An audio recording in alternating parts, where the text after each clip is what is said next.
महाराष्ट्र के उप मुख्यमंत्री अजित पवार से संबंधित कंपनियों पर फिलहाल इनकम टैक्स विभाग की छापेमारी शुरू है। इस बात को खुद अजित पवार ने स्वीकार किया है। उन्होंने कहा कि हाँ, मुझसे संबंधित कंपनियों पर इनकम टैक्स विभाग ने रेड डाली है। आयकर विभाग किसी पर भी छापेमारी करने का अधिकार रखता है। उन्हें शक आने पर वे ऐसी रेड को, ऐसी कार्रवाई को अंजाम देते हैं। इनकम टैक्स विभाग को किसी भी संदिग्ध व्यक्ति पर छापेमारी करने का अधिकार है। मुझसे संबंधित कंपनियों पर भी छापेमारी की गई है। मैं नियमित टैक्स भरता हूँ। वित्त मंत्री रहते हुए भी किस प्रकार से फाइनेंशियल मैनेजमेंट करना है, इस बात को भी मैंने समझा है। कोई भी टैक्स छुपाना नहीं है, बल्कि उसे कैसे भरा जाता है, मुझे इस बात का भी पूरा ज्ञान है। मुझसे संबंधित कंपनियों ने भी समय समय पर टैक्स भरा है।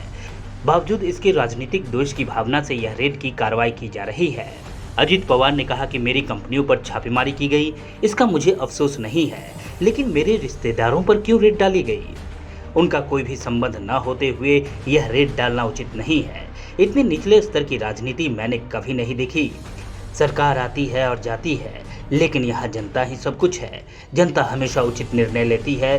बीते चुनाव के समय शरद पवार को भी एक बैंक से कुछ भी संबंध न होने के बावजूद नोटिस भेजा गया था।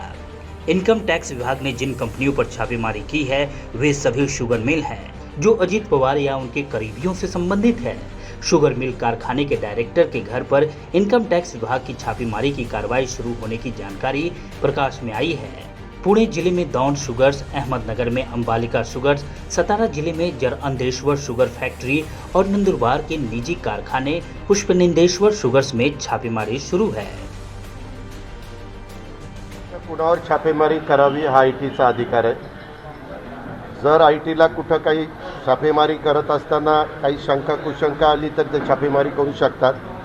आपण बघतो अनेक ठिकाणी तशा प्रकारच्या घटना घडतात। तशा प्रकारे माझ्याशी पण संबंधित असणाऱ्या काही कंपन्यांवर छापेमारी त्या ठिकाणी झालेली आहे। आम्ही दरवर्षी टॅक्स भरणारे, कारण मी स्वतः राज्याचा अर्थमंत्री असल्यामुळे आर्थिक शिस्त कशी लावायची असते, कुठलाही कर कसा चुकवायचा नाही, व्यवस्थितपणे टॅक्स कसा भरायचा असतो हे मला चांगलं माहिती आहे।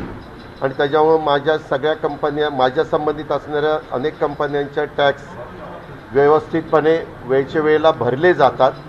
त्याच्यामध्ये कुठलीही पण अडचण नाही। तरी मी म्हणून उपयोग नसतो त्याच्याबद्दलचा जर काही आता ही राजकीय हेतूने इन्कम टॅक्सने धाड टाकली का, काही इन्कम टॅक्सला आणखीन काही माहिती पाहिजे होती, हे इन्कम टॅक्सवालेच त्या ठिकाणी सांगू शकतील। पण माझ्याशी संबंधित असणाऱ्या कंपन्यांच्यावर धाड टाकली त्याबद्दल मला काही म्हणायचं नाही, कारण मी पण एक नागरिक आहे। मला एका गोष्टीचं दुःख आहे की ज्या माझ्या बहिणी, ज्यांची 35 वर्षापूर्वी 40 वर्षापूर्वी लग्न झाली आणि त्या त्यांच्या ठिकाणी अतिशय चांगल्या पद्धतीनं त्यांचा संसार करतायत, त्याही 3 बहिणींच्यावर, एक माझ्या कोल्हापूरच्या बहिणीवर आणि 2 माझ्या पुण्यातल्या बहिणींवर त्यांनी धाडी टाकल्या। आता ह्याच्या पाठीमागचं कारण मात्र मला समजू शकलं नाही, कारण त्या आपलं जीवन अतिशय व्यवस्थितपणे जगतायत। त्यांच्या मुलींची लग्न झालेली आहेत, त्यांना नातवंड देखील आहेत। आणि असं असताना त्यांचा तसं बघितलं तर अजित पवारचे नातेवाईक म्हणून जर धाड टाकलेली असेल तर राज्यातल्या जनतेने ह्या गोष्टीचा जरूर विचार केला पाहिजे की कुठल्या स्तरावर जाऊन आज ह्या वेगवेगळ्या संस्थांचा वापर हा त्या ठिकाणी केला जातो। मी पुन्हा सांगतो, बाकीच्या संस्थांवर, ज्या कंपन्यांवर टाकली त्याच्याबद्दल माझं काही मत नाही। ते त्यांना जे योग्य वाटेल ते करू शकतात। उद्याच्याला तुमचे वेगवेगळे चॅनल आहेत, त्या चॅनलच्या मालकांवर पण त्यांना धाड टाकायचा अधिकार आहे। जर काही वेडवाकडे त्यांना ऐकायला मिळालं किंवा तपासायला मिळालं तरी तो त्यांचा अधिकार आहे।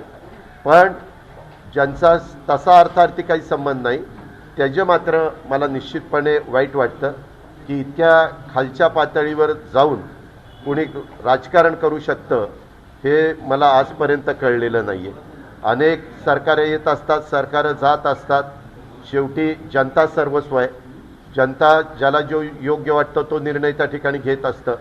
पाठीमागच्याही काळात तुम्हाला आठवत असेल, निवडणुकीच्या काळामध्ये पवार साहेबांचा एका बँकेशी काडीचा संबंध नसताना देखील ईडीची नोटीस आली अशा प्रकारची बातमी आली आणि त्याच्यातनं बरंच काही रामायण घडलं म्हणा किंवा राजकारण घडलं म्हणा किंवा जनतेने काय बोध घ्यायचा तो घेतला म्हणा.